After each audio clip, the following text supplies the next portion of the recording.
Class 8th के exercise 5E की चर्चा करते हैं और यहाँ पर क्वेश्चन नंबर 9 to 12 की चर्चा करेंगे इस सेशन में। यहाँ पर देखिए बेटा क्वेश्चन नंबर 9 में कह रहा है कि 25A माइनस 5B का whole square minus 4A minus 3B का होल स्क्वायर, इसका हमने फैक्टर करना है।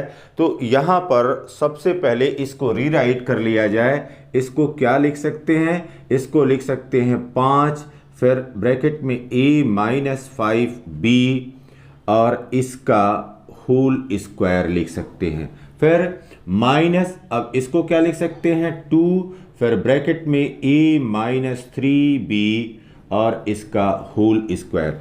अब यह पूरा पद यहाँ से लेकर के यहाँ तक अगर इसको A के रूप में मान लिया जाए और यह पद यह B के रूप में मान लिया जाए, तो अब इस फार्मूले का इस्तेमाल कर दिया जाए। A square minus B square is equal to A plus B into A minus B के रूप में।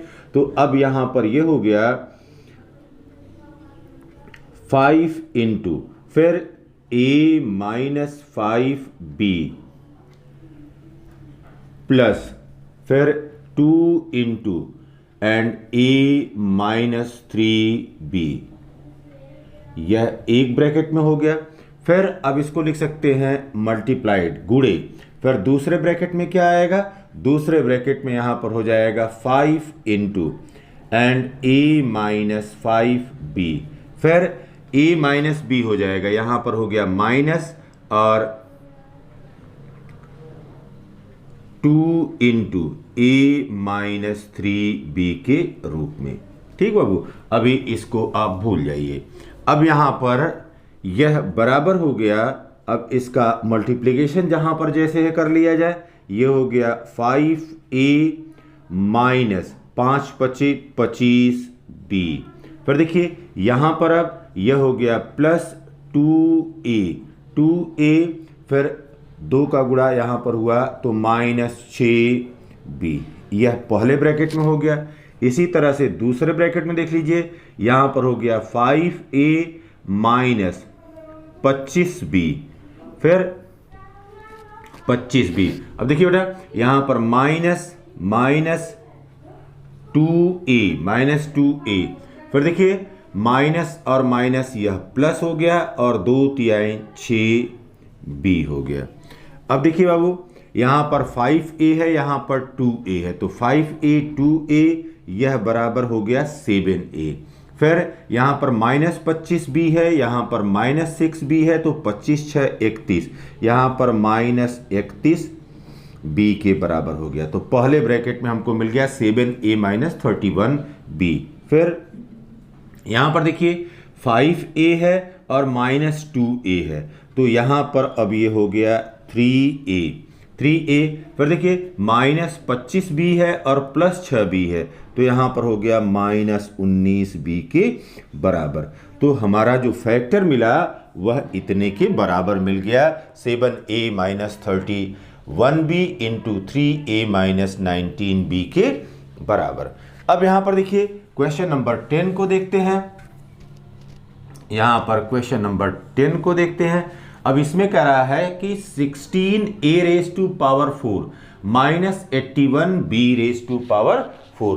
तो अब इसको रीराइट कर लीजिए। इसको लिख सकते हैं 4A स्क्वायर का होल स्क्वायर। देखिए 4 चौक को 16 हो गया, A स्क्वायर का होल स्क्वायर किया तो A रेज टू पावर 4 हो गया। फिर माइनस यहाँ पर हो गया 9B स्क्वायर का होल स्क्वायर। अब यह पूरा पद A के बराबर हो गया, यह पूरा पद B के बराबर हो गया। तो अब यह कितने के बराबर हो जाएगा? ये हो गया 4A स्क्वायर प्लस 9B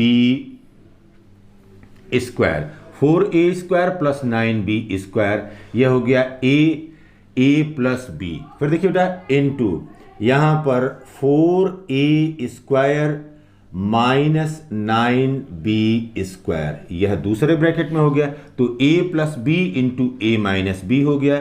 अब ये देखिए 4A square plus 9B square, अब दूसरे ब्रैकेट वाला फिर से टूट जाएगा। इसको कैसे लिख सकते हैं? देखिए यहाँ पर इसको लिख सकते हैं 2A का होल स्क्वायर माइनस 3b का होल स्क्वायर, माइनस 3b का होल स्क्वायर, और यह बराबर क्या हो गया, यह हो गया 4a square plus 9b square. अब यहाँ पर देखिए बेटा ब्रैकेट वाला, अब फिर क्या होगा, यहाँ पर ये हो गया 2a प्लस 3b, यह हो गया a और ये हो गया b, a square minus b square, तो ये हो गया 2a plus 3b into 2a minus 3b। तो हमारा फैक्टर क्या हो गया, हमारा फैक्टर हो गया 4a square plus 9b square, फिर दूसरे ब्रैकेट में हो गया 2a प्लस 3b, और फिर तीसरे ब्रैकेट में हो गया 2a माइनस 3b के बराबर। तो यह परिणाम हमको प्राप्त हुआ। फिर यहाँ पर क्वेश्चन नंबर 11 में कह रहा है कि a raise to power 4 minus 625। अब यहाँ पर देखिए बाबू, इसको लिख सकते हैं a स्क्वायर का होल स्क्वायर, और 625 का मतलब होता है 625 बराबर होता है 25 गुणे 25 के, और इसको लिख सकते हैं 5 का स्क्वायर गुणे 5 का स्क्वायर। तो यहाँ पर हो गया माइनस 5 स्क्वायर का होल स्क्वायर, यह इस प्रकार का हो गया। अब यहाँ पर देखिए यह हो गया a स्क्वायर प्लस 5 का स्क्वायर, a स्क्वायर प्लस 5 का स्क्वायर एक ब्रैकेट में हो गया, और दूसरे ब्रैकेट में हो गया a स्क्वायर माइनस 5 स्क्वायर, तो a plus B into a minus B के रूप में हो गया। अब देखिए ये हो गया a स्क्वायर प्लस 25, 5 का स्क्वायर 25 हो गया। अब ये फिर ब्रेक हो जाएगा, फिर यहाँ पर इस सर्वसमीका का उपयोग हो जाएगा, और यहाँ पर ये हो जाएगा a plus 5 into a minus 5। तो यहाँ पर यह गुणनखंड हमने प्राप्त हुआ। यहाँ पर देखिए क्वेश्चन नंबर 12 में कह रहा है कि a square minus B, a square into B minus B Q का गुणनखंड कीजिए और प्राप्त परिणाम का उपयोग यहाँ पर इस जो अंकीय मान दिया गया है उसको हल करने में कीजिए। तो यहाँ पर देखिए a square B minus B Q, a square B minus B Q. अब यहाँ पर क्या किया जाए, यहाँ पर हमने b कॉमन ले लिया जाए, और ये हो गया a square minus B square, तो ये हो गया a square minus B square. अब इसको क्या लिख सकते हैं, इसको लिख सकते हैं b इंटू, अब ये हो गया a plus B into a minus B. तो ये हमारे पास एक समीकरण हो गया, और उसी समीकरण का उपयोग यहाँ पर अब करेंगे। इसलिए 101 स्क्वायर इंटू 100 माइनस 100 का क्यूब, यह बराबर हो गया। अब यहाँ पर b क्या है, b यहाँ पर 100 के रूप में है, इंटू, फिर देखिए यहाँ पर अगर आप पहले चिन्हित करना चाहें तो चिन्हित कर दीजिए कि यहाँ पर a इज इक्वल टू है 101, b इज इक्वल टू यहाँ पर कितने के बराबर है, 100 के बराबर है। तो ये आप चिन्हित कर दीजिए, और यहाँ पर हम लिख रहे हैं अब, तो 100 इंटू फिर a प्लस बी, तो ये हो गया a प्लस बी, इसका मतलब हो गया 101 प्लस 100, फिर यहाँ पर हो गया 101 माइनस 100, यह बराबर हो गया 100 इंटू, फिर ये हो गया 201, अब गुणे 1 आ गया, फिर यह बराबर हो गया 20 एंड 100, यह परिणाम हमको प्राप्त हुआ।